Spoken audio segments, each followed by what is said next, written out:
আসসালামু আলাইকুম। আমি ডাক্তার সোহেল রানা বলছি। রমজানে গ্যাস্ট্রিক বা অ্যাসিডিটির প্রকোপ অনেক বেড়ে যায়।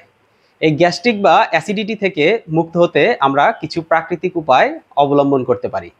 চলুন জানি কোন কোন সেই প্রাকৃতিক উপাদান। গ্যাস্ট্রিক বা অ্যাসিডিটি থেকে মুক্ত হতে খাদ্য তালিকায় রাখতে পারেন জিরা। এটি এমন একটি মশলা যা খুব সহজেই রান্নাঘরে পাওয়া যায়।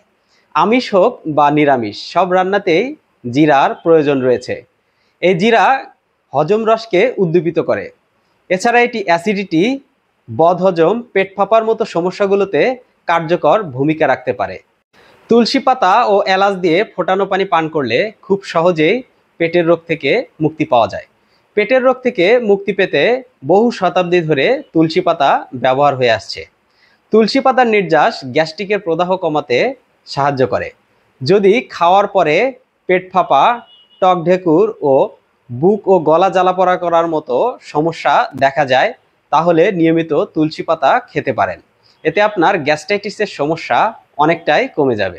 আদা কুচি করে সামান্য লবণ সহ চিবিয়ে খেলে অ্যাসিডিটি উপশম হয়, কারণ আদার অ্যান্টি ইনফ্লামেটরি উপাদান অ্যাসিডিটির সমস্যা দূর করে। যাদের খাওয়ার সঙ্গে সঙ্গে পেট ফাঁপার সমস্যা রয়েছে তারা পুদিনা পাতা খেতে পারেন। এটি পেটের অতিরিক্ত গ্যাস নিয়ন্ত্রণ করতে সাহায্য করে।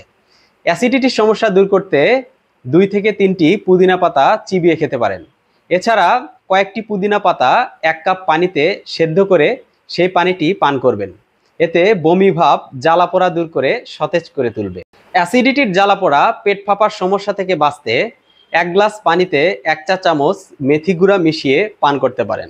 স্বাস্থ্য বিষয়ক সুন্দর সুন্দর টিপস পেতে আমাদের ফেসবুক পেজটি ফলো করুন আর ইউটিউব চ্যানেলটি সাবস্ক্রাইব করতে ভুলবেন না। আর বিস্তারিত জানতে ভিজিট করুন redonpharma.com। ভালো থাকবেন, সুস্থ থাকবেন এই কামনায়। খোদা হাফেজ।